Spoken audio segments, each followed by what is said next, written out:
Hey guys, welcome back to another YouTube video. This is part 4 of the mini truck build. So in part 3 we got the new engine in and we did like a little demo of it running and all that.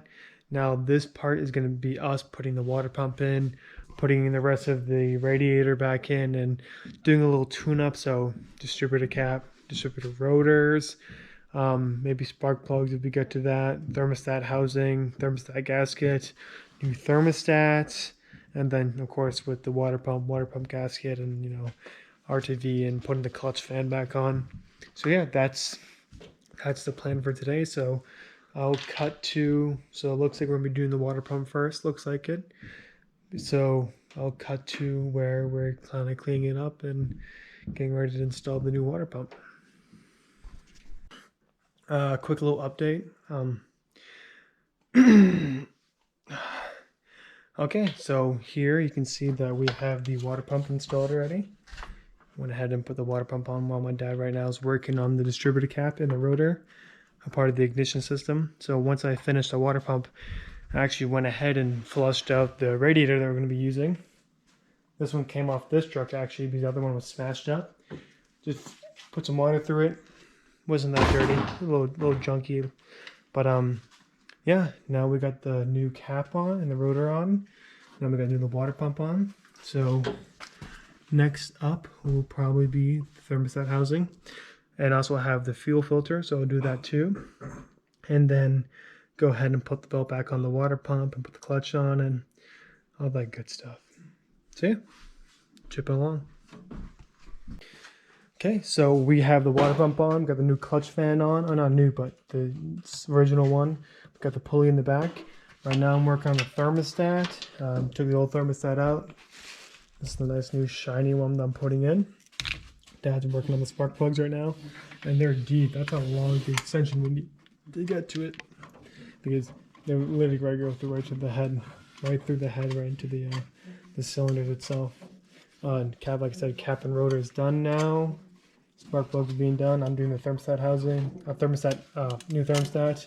Next will be the fuel filter. So I'll cut to that. Okay, so we have, right now we're doing the fuel filter right now. My father's already got it out. It's proving a pain because literally it's right under the intake, under all that mess right there. And it's not fun to get to because there's barely any room, which is surprising because this engine bay is pretty open. But yeah, I went ahead and threw the heat shield back on the manifold because I had it laying around and might as well put it back on. Messing with some ground wires right now. All that's all set. After we're done with the fuel filter, I will go ahead and start putting the radiator on and the radiator shroud back on and hooking up all the coolant lines and all that, so we can put some fresh coolant in the engine, cycle it through, let it run, get all the air out of the channels and all that, and then it should be roadworthy. Other than me having to do exterior stuff to make it legal, but it should be roadworthy after this part, so I'll cut to that. Okay, so now we pretty much got everything done. Fan shroud in, radiator is in, fuel filter is done. We're topping off with some Prelude 50/50 coolant and water. Got the new cables in for the battery. This thing should be ready for its first start. So yeah, we're just topping off with some water. So when the engine is running, we're gonna have to let it run for a while with the radiator off or the radiator cap off, because there's gonna be a lot of air in the channels of the block and all the lines and all that. So to get rid of those areas, because when you have big air pockets and all that, it could make your engine overheat. So we're going to let it run, let all the air kind of escape and bubble off, and then top it off with some more coolant after, and then go for a quick little drive. So that'll be in this video as well. So let me get it started. Here, you want to hold the camera? Sure. It might take a second to start because you gotta fill up the fuel filter with the gas. Yeah.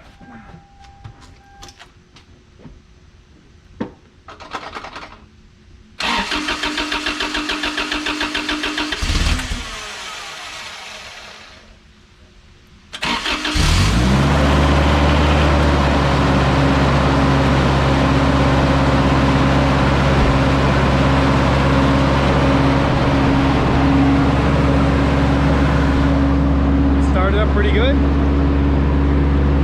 found that the clutch fan makes a lot of noise.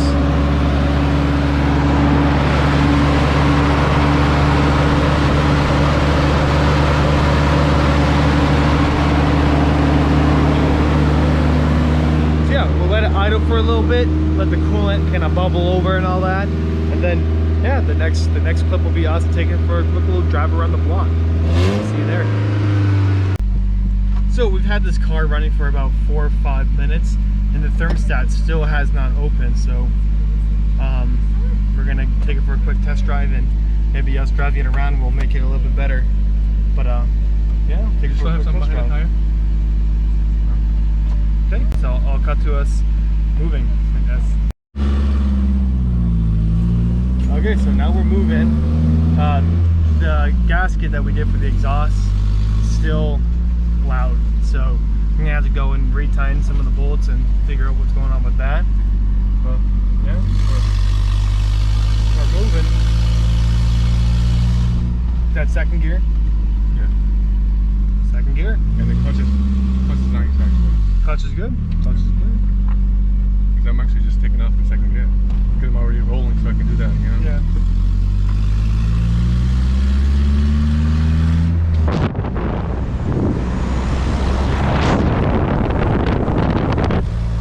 Okay, so it's been a while since I drove manual, so we're gonna see how we go. Oh wow, that clutch is so easy compared to the Mustang. Oh, wicked. Oh wow, it's wicked easy.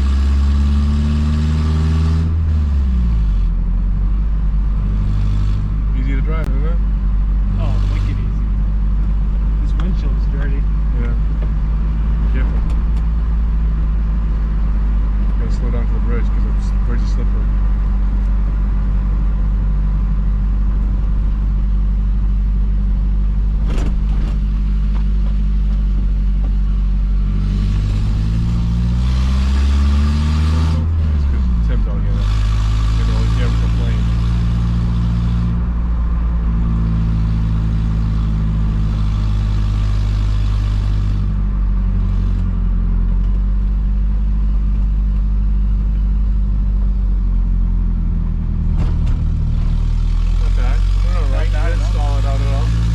Install it out. No, this clutch on this car is so soft. Right. It's so nice. It's hydraulic. Yeah. It's not a cable. That's the difference between a hydraulic and cable clutch. Was the Mustang cable? Yes. Mustangs are known for having stiff clutches. I can't even see this one. Watch out for pellets. It's right there.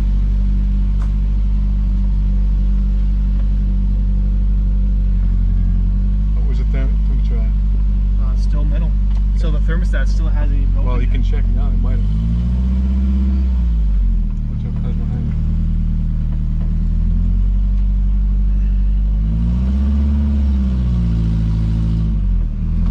Good. Because we have to clean up the garage after, so we can put some cars back in. So we're gonna see. Here, right now. Okay, we're gonna see if the thermostat opened up after the little drive right there. It's reading that it's, you know, it's all good in the hood, but you know, other than that, I don't know what's going on. I can't believe I just said all good in the hood. That is so cringy. Let's see what that exhaust is about.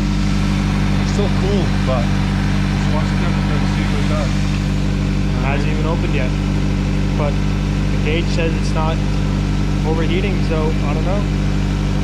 I don't know. Yeah. We're probably going to conclude this video. You know, I guess we'll figure it out. Put it back on a lift, and we'll leave it running to see where the exhaust leak is from. Okay. So yeah, this is probably going to end that video. Yeah, drives.